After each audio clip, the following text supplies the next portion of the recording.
ওই জীবন তো বাবা থাকতে মানে এত তো টেনশন করছি না, বাবা থাকতে এত তো টেনশন নাই। এখন বাবা নাই, এখন টেনশন তো আমার সব কিছু। না, সুবিধা আছে না বাবা থাকতে, কত সুবিধা। আমাদের এই ছেলেরা তো এই বা আমার বসাইতে তাই আমার বাবা কিছু আনবো, এমনি করবো, সদাইবাদি করবো, এরকম তো আমিও করছি। ধরেন বাপ মায়ের যে খোঁজ খবর না নেবো, এ তো একটা মানুষ না। বাপ মায়ের কথা নি ধরো একটু কথা গেলেও তাও কতন পরে মায়ে আবু আয়ে কুলো নেবো, বাবা তুমি কিরম আছো।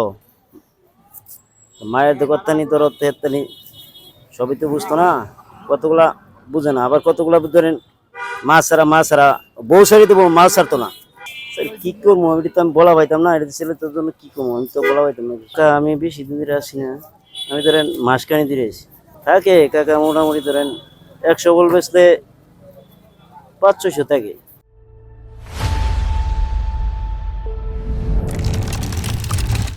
বাসায় বর্তমানে আমরা দুইজনেই, ঘরে বাড়ি দুইজনে।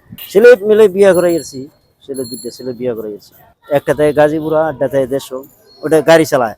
বাপ নাই, মা আছে, মাথায় গাজীপুরা। বাপে মারা গেছে আজকে 15 বছর।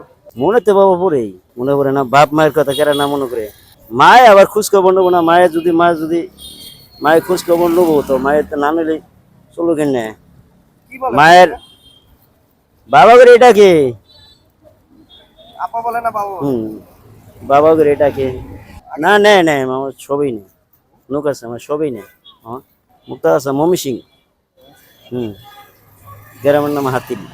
এর আগে মামা এটি বিক্রি করতাম আর কি, রিক্সা মিস্কা চালাইতাম, এটি বিক্রি করতাম। আগের থেকে মামা ব্যবসা বাণিজ্য করি। বলতো বলতো না কে বলতো, কইতো নেওয়া ভাড়া করবার নিকা গেছি না আর কি মামা। বুঝেন না ছোট থাকতে মানে কত হলে ঘুরা ফিরা করতাম, আমি করতাম। অন তো মনে না হলে চলবো, দেন না নাইলে তানি কষ্ট, না করলে আল্লাহ ইচ্ছা, নাইলে কি ভাই সংসার চালাই। ছেলেরে নেয় খোঁজ খবর নেয়, ছেলে নিতে ইচ্ছা বানাইছিল ধরুন, নেওয়া ভাড়া করাইতাম। নেওয়া ভাড়া তো করলো না, ওইটাও আর কি ধরেন মোটামুটি কাম কাজ করি করে এই যে একটা গাড়ি চালায়, আড্ডা ধরেন গার্মিসও থাকে ওটা।